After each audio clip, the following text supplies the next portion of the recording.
तो चलिए देखते हैं हम लोग क्या है। पर्यावरण का है, शिक्षक एवं सहायक शिक्षक भर्ती के लिए समान रूप से उपयोगी है। ये जो मुख्य रूप से सहायक शिक्षक के लिए है। दूसरा वीडियो है पर्यावरण का, इससे पहले एक वीडियो और बन चुका है। ये जितना वीडियो बन रहा है शिक्षक भर्ती 2023 करके प्ले लिस्ट बना है, इसमें डलते जा रहे हैं ना, आप लोग जाके देखिए एक बार। कौन जो है कृत्रिम पारिस्थितिक तंत्र है, याद रखना। तो ये जो है सीधा जो क्वेश्चन प्रीवियस ईयर आया है उसी को लेकर मैं बनाया हूँ और उसी के हिसाब से आंसर लिया गया है। तो ये धान का खेत, याद रखना, धान का खेत। कौन सा एक पारिस्थितिकी संतुलन बनाए रखने में मदद नहीं करता। तो वनों को काटना जो है पारिस्थितिकी संतुलन बनाने में मदद नहीं करता, इस चीज़ को याद रखना। बल्कि वनों को लगाना क्या करता है, पारिस्थितिकी संतुलन बनाने में मदद करता है। इसका पारिस्थितिकी संतुलन से संबंध है, तो याद रखना औद्योगिक जो प्रबंधन है इसका प्रौद्योगिक क्या है, पारिस्थितिकी संतुलन से संबंध नहीं है ना। किसी निश्चित क्षेत्र में प्राणियों की संख्या की सीमा जिसे पर्यावरण समर्थन कर सकता है उसे क्या कहते हैं, तो उसे वहन क्षमता कहते हैं, याद रखना। ये क्वेश्चन बार बार पूछता है, बहुत रिपीटेड क्वेश्चन, वैसे सभी इंपॉर्टेंट है।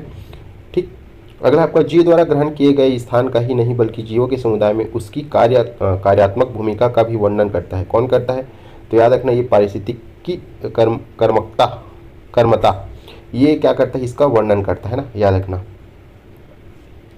अगला आपका एक घास स्थलीय पारिस्थितिकी तंत्र की खाद्य श्रृंखला में, खाद्य श्रृंखला और खाद्य जाल बहुत ज़्यादा इंपॉर्टेंट है, क्वेश्चन डेफिनेटली देखने को मिलता है। तो विभिन्न घटकों का सही क्रम है, याद रखना। इसमें घटक का सही क्रम क्या होता है, एक घास होता है, टिड्डा होता है, फिर मेढक होता है, फिर सांप होता है। यहाँ पर कॉमा कर लेना, घास, टिड्डा, मेढक, सांप, ये होता है क्या है आपका खाद्य श्रृंखला। और बहुत सारे खाद्य श्रृंखला मिलाकर खाद्य जाल का निर्माण होता है। सब क्वेश्चन रिपीटेड है। कौन सा खाद्य श्रृंखला का निर्माण करता है, याद रखना, घास, बकरा, फिर आदमी, ये क्या है, खाद्य श्रृंखला है। फूड चेन बोलते हैं जिसी को। कौन आहार श्रृंखला का निर्माण करता है, सेम है, घास, बकरी तथा मानव। ये क्वेश्चन सब रिपीटेड है ना। पारिस्थितिकी तंत्र का कौन सा एक जीवी संगठक नहीं है, जीवी संगठक, हमारा जो सेंटेंस है वो क्या है, शब्द है जीवी संगठक। तो क्या है, वायु नहीं है, ये अजीवी है ना। जो पढ़ते हो आप लोग ना, जैविक और अजैविक घटक पूछता है निम्नलिखित में कौन सा जैविक है, निम्नलिखित में कौन सा अजैविक है करके। खाद्य श्रृंखला में मानव क्या है, तो प्राथमिक है और द्वितीयक उपभोक्ता है। प्राथमिक और द्वितीयक क्या है, उपभोक्ता है। पारिस्थितिकी तंत्र की जैविक घटकों में कौन उत्पादक घटक है, तो याद रखना जो उत्पादक, जो उत्पादन करता है, ठीक, जो जल भूमि से क्या है न्यूट्रिएंट लेकर क्या है, जो क्या करता है, निर्माण करता है, उसे क्या कहते हैं, उत्पादक। ठीक, ये क्या है, हरे पौधे होते हैं, क्या होते हैं, उत्पादक होते हैं, जो अपना भोजन स्वयं बनाते हैं। प्रथम पोषक स्तर के अंतर्गत आते हैं, तो हरित पादप प्रथम पोषक स्तर ना। जैवीय एवं अजैविक संगठकों के मध्य बिचौलिए का कार्य करता है, तो उत्पादक करता है, जैविक और अजैविक। कौन सा एक आहार श्रृंखला का सही क्रम है, याद रखना। फिर आ गया तो डायटम होता है, क्रटेशियाई होता है, फिर हेरिंग होता है, याद रखना।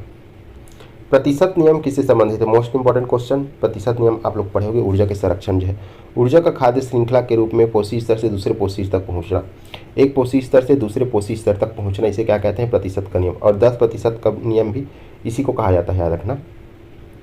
एक पारिस्थितिकी तंत्र में ऊर्जा का मात्रा एक पोषक स्तर से अन्य स्तर में स्थानांतरण के पश्चात एक स्तर से दूसरे स्तर में जाएगा जब ऊर्जा, तो वो क्या होगा, घटेगा, बढ़ेगा, समान रहेगा, तो याद रखना घटता है। पारिस्थितिकी तंत्र में जो है उच्चतम पोषण जो है किसको प्राप्त होता है, उच्चतम स्तर का, तो सर्वहारी को होता है, याद रखना। क्वेश्चन बहुत ज़्यादा इंपॉर्टेंट है, इसको बार बार पूछता है, सबको पूछते हैं इसलिए बार बार बोल रहा हूँ।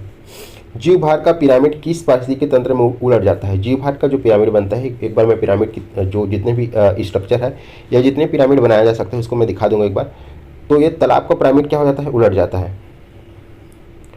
इसको ऐसे देखिए, ये हो गया आपका, जब ऐसे बनेगा तो इसे सीधा पिरामिड कहते हैं, और ये जब ऐसे हो जाता है तो इसको उल्टा पिरामिड कहते हैं ना, याद रखना। अगला आपका पारिस्थितिकी तंत्र में तत्वों के चक्रण को क्या कहते हैं, जो तत्व होते हैं, जो भी तत्व है आपके जितने क्या है आपके आवर्त सारणी में, तो उनके जो चक्रण होता है वो एक साइकिल चलता है, पहले ये ऐसे चलते हैं, फिर इसी चक्रण को क्या कहते हैं, जैव भू रासायनिक चक्र। बहुत ज़्यादा इंपॉर्टेंट आपके लिए, सीधा सीधा लिखा है सिलेबस में। घास स्थलों में पारिस्थितिक अनुक्रमण के अंश के रूप में किस कारण घासों को प्रतिस्थापित नहीं करते हैं, तो जल की सीमाओं एवं आग के कारण। पारिस्थितिकी स्थायी मित व्यक्तिता है, यह किस आंदोलन का नारा है, ठीक, तो याद रखना ये चिपको आंदोलन का नारा है, सुंदरलाल बहुगुणा। इसका पीडीएफ आपको मिलेगा टेलीग्राम चैनल में। टेलीग्राम चैनल का नाम गजानन पटेल एजुकेशन है, जिसका लिंक मैं इस वीडियो के डिस्क्रिप्शन बॉक्स में दे दूंगा। बाल विकास हिंदी कंप्यूटर छत्तीसगढ़ बहुत सारे ऑब्जेक्टिव और जो है थ्योरी क्लास आपको मिलेगा, जिसका प्लेलिस्ट मैं नीचे लिंक डिस्क्रिप्शन बॉक्स में दे दूंगा। चिपको आंदोलन संबंधित है, फिर वही क्वेश्चन है, तो पादप संरक्षण से याद रखना ना। पारिस्थितिकीय पदछाप के नाम माप का इकाई है, तो याद रखना एक है भूमंडलीय हेक्टेयर, इसको बार बार पूछता है ना। एक मनुष्य के जीवन को पूर्ण रूप से धारणीय करने के लिए आवश्यक न्यूनतम भूमि को क्या कहते हैं? तो न्यूनतम जो भूमि होती है आवश्यक, उसको कहते हैं पारिस्थितिकीय पदछाप। वृक्षों में कौन पारिस्थितिकीय मित्र नहीं है? तो यूकेलिप्टस क्या है? पारिस्थितिकीय मित्र नहीं है। वृक्षों में कौन पर्यावरणीय संकट से? वही आपके यूकेलिप्टस। स्वच्छ जल समुदाय में लाइटनिंग आवाज का उदाहरण है, लाइटनिंग आवाज, तो तालाब एवं क्या है? दलदल, ये क्या है? लाइटनिंग आवाज के उदाहरण है। दो विभिन्न समुदायों के बीच का संक्रांति क्षेत्र कहलाता है, तो दो विभिन्न समुदाय, एक समुदाय ए, एक समुदाय बी। ये ए समुदाय है, ए बी समुदाय है, और ये जो ए वाला एरिया बच रहा है उसे क्या कहते हैं? इकोटोन ना, याद रखना। सर्वाधिक स्थायी पारिस्थितिक तंत्र, तो महासागर से वही सबसे स्थायी पारिस्थितिक तंत्र समुद्री। परितंत्रों की घटती उत्पादकता के क्रम में उनका कौन सा अनुक्रम सही है? तो मैंग्रोव होता है, जो परितंत्र है इसमें घटती उत्पादकता, कम उत्पादकता ना, तो मैंग्रोव, फिर घास स्थल होता है, फिर झील होता है, फिर महासागर होता है, याद रखनी चीज को। क्वेश्चन सीधा आंसर ऐसे लिया है। किसने सर्वप्रथम गहन पारिस्थितिकी शब्द का प्रयोग किया? डीप इकोलॉजी बोलते हैं जिसको, अर्निजनेस ने। पारिस्थितिकी नीसे की संकल्पना प्रतिपादित किया? तो ग्रीनले ने। पारिस्थितिकी नीसे, ये नीसे हो गया आपका ग्रीनले, डीप इकोलॉजी होगा आपका अर्निजनेस। जैव विविधता को परिभाषित किया जाता है, तो किसी पर्यावरण में विभिन्न प्रजातियों की श्रेणी के आधार पर क्या है? जैव विविधता को परिभाषित किया जाता है। जैव विविधता मापने के गणितीय सूचकांक में कौन सा एक स्थलीय स्तर पर किसी समुदाय आवास क्षेत्र में मध्य प्रजाति विविधता को दर्शाता है? तो अल्फा सूचकांक। कौन सा सूचकांक जी? अल्फा।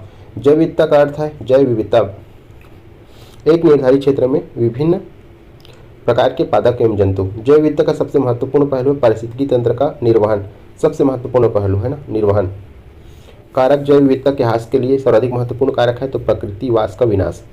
किसने सर्वप्रथम बायोडाइवर्सिटी शब्द का प्रयोग किया? तो Walter G Rosen, Walter G Rosen. ये हो गया। हाँ, एक और बचा है। भारत का प्रथम national centre for marine biodiversity किस शहर में स्थित है? तो जामनगर। जामनगर कहाँ है? गुजरात। तो ये हो गया कंप्लीट आज का। थैंक यू आप सभी का। वीडियो को क्या कीजिए, लाइक कीजिए, चैनल को सब्सक्राइब कीजिए और कृपया करके दोस्तों में ज़्यादा से ज़्यादा शेयर कीजिए।